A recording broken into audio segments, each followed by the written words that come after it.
अस्सलाम वालेकुम, my name is doctor Sidra Ghafoor, I am a physiotherapist. जैसा कि आपको पता है आजकल हम लोग जो डिस्कस कर रहे हैं वो फ्रोज़न शोल्डर को कर रहे हैं। तो हाँ, आज हम लोग जो बात करने वाले हैं वो है फ्रोज़न शोल्डर और रोटेटर कफ को, मतलब कि अगर इंजरी हो जाए तो हम उसको ऐसे कौन सी एक्सरसाइज़ेज़ करें जिससे हम लोग इसको प्रिवेंट कर सकते हैं। तो रोटेटर कफ और फ्रोज़न शोल्डर का दोनों का नाम मैंने इकट्ठा क्यों लिया है, इसकी रीज़न ये है कि रोटेटर कफ की वजह से भी हमें फ्रोज़न शोल्डर हो सकता है। रोटेटर कफ में हमारे पास कितने मसल्स होते हैं, ये मैं अपनी पिछली वीडियो में बता चुकी हूँ, मैं दोबारा बता देती हूँ कि रोटेटर कफ में हमारे पास 4 मसल्स होते हैं। सुप्रास्पाइनेटस होता है जिसका काम होता है एब्डक्शन करवाना, इंफ्रास्पाइनेटस होता है जिसका काम होता है एक्सटर्नल रोटेशन करवाना, इसके अलावा हमारे पास सब स्कैपुलेरियस होता है जिसका काम होता है इंटरनल रोटेशन करवाना, और इसके अलावा हमारे पास टीरिस माइनर होता है जिसका काम एक्सटर्नल रोटेशन ही करवाना होता है। ठीक है, इसके बाद मैं आगे आपको बताना चाह रही हूँ कि आगे हम डिस्कस करना चाह रहे हैं कि ऐसे कौन-कौन सी एक्सरसाइज़ हैं जिनको करने से हम लोग मतलब कि फ्रोज़न शोल्डर से बच सकते हैं, मतलब अगर हो जाए तो हम रिगेन कर सकते हैं, कौन सी चीज़ें करेंगे हमारे मूवमेंट्स रिगेन हो जाएँ। तो सबसे पहले हम जिस बात पे बात करने वाले हैं वो है हमारी स्लीपिंग पोज़ीशन। तो इसमें हमारा जो फ्रोज़न शोल्डर का जो पेशेंट होता है उसमें स्लीपिंग पोज़ीशन बहुत मैटर करती हैं। तो इसके लिए हमारे पास एक ख़ास किस्म के पिल्लो मिलते होते हैं जिनको हम लोग यूज़ करते होते हैं, जिससे हम नेक की इंजरी से भी हम लोग अपने आप को प्रिवेंट करते हैं, और इसके अलावा हम अपने जो शोल्डर जॉइंट होता है उसको भी मतलब कि प्रोटेक्ट कर लेते हैं कि वो फ्रोज़न शोल्डर की तरफ कन्वर्ट ना हो। अगर खुदा ना खासा हो भी गया है हमें, तो हम उसको मतलब मज़ीद पेन होने से बचा सकते हैं। नंबर 1 ये चीज़ आ जाती है। नेक्स्ट हमारे पास आती हैं एक्सरसाइज़ेज़ आती हैं, वो मैं आपको बताने लगी हूँ कौन-कौन सी एक्सरसाइज़ होती हैं जिसको करने से हम लोग अपने आप को फ्रोज़न शोल्डर से बचा। लाज़मी नहीं है हमारा जो फ्रोज़न शोल्डर वो रोटेटर कफ की वजह से हो, लेकिन एक रीज़न हो सकती है कि रोटेटर कफ की वजह से फ्रोज़न शोल्डर हो। तो अगर हमें फ्रोज़न शोल्डर है तो हमने अपनी मूवमेंट्स को रिगेन करने के लिए क्या करना है, सबसे पहले हमारे पास ये एक पेशेंट है, इनकी लेफ़्ट साइड अफेक्टेड है और इनकी राइट साइड जो है वो हेल्दी साइड है।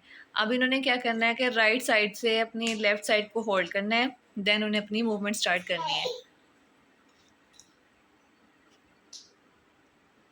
ठीक है, यहाँ पे हम लोगों ने ला के ऑसिलेशंस करनी है।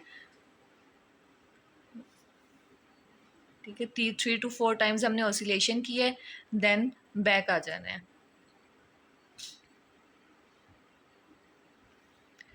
ठीक है, इसी तरह हमने 3 to 4 टाइम्स ऑसिलेशन परफॉर्म करनी है। ये जो मूवमेंट्स करवाई हैं, ये हमने क्यों करवाई, ताकि हम इसकी मूवमेंट्स को रिगेन कर सकें।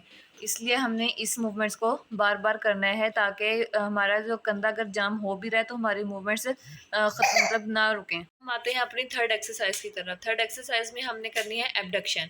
एबडक्शन क्या करनी है, ये पेशेंट है हमारे पास, ये लेटे हुए हैं और इनकी जो अफेक्टेड साइड है वो ऊपर की तरफ है, उन्होंने उसकी एबडक्शन करवानी है। इसमें क्या होता है, अपने बाजू ऊपर लेके जाना है। जब अपने बाजू बिल्कुल 90 के एंगल तक लेके जाना है, ठीक है, 90 के एंगल पे आपने खड़े करना है, अपना बाजू रोके रखना है। अगर आपको इस पॉइंट पे मतलब कि पेन स्टार्ट होती है, अपनी अपनी रोम्स स्टार्ट कर लेनी है और इस तरह अपने मूवमेंट देनी होती है। ये भी अपने 10 to 15 मतलब 10 to 15 टाइम अपने इसकी रेपिटेशंस करनी होती है। अगर आपको इस पोजीशन में ज़्यादा ही पेन हो रही है, मतलब कि अगर पेन बेयर नहीं है, रोम्स जब उन्हें कम करनी है, इसके बावजूद आपको पेन हो रही है, तो आपने क्या करना है कि आपने बिल्कुल सीधे लेटना है। सीधे लेट के आपने अपने शोल्डर्स को रिट्रैक्ट करवाना होता है। अगर आपको ये नहीं समझ आई तो मैं आपको समझाती हूँ। जैसे पेशेंट है हमारे पास, ये खड़े हुए हैं, ठीक है, खड़े होके इन्होंने बिल्कुल पीछे की तरफ अपने शोल्डर करने, ये रिट्रैक्ट करवा रहे हैं शोल्डर। ठीक है, ये हमारा थर्ड स्टेप होता है, ये आपने हर हाल में लाजमी ही करनी होती है ताकि हमारे एब्डक्शन को हम लोग रिगेन कर सकें। जब हमें फ्रोजन शोल्डर होता है तो हमारे जो शोल्डर के मिडिल साइड होता है वहाँ पे हमें पेन होती है। इसके अलावा हमारी जो होती है बैक साइड में बहुत ज़्यादा पेन होती है। तो सबसे पहले जब हमें पेन होती है हमने क्या करना होता है, हमने अपने शोल्डर जॉइंट के ऊपर हमने हॉट पैक वगैरह का यूज़ करना होता है। जब हमने हॉट पैक यूज़ करना होता है, रेस्ट करना होता है, जब हमारी पेन जो होती है वो कंट्रोल में हो जाती है, देन हम इसे एक्सरसाइज करते हैं।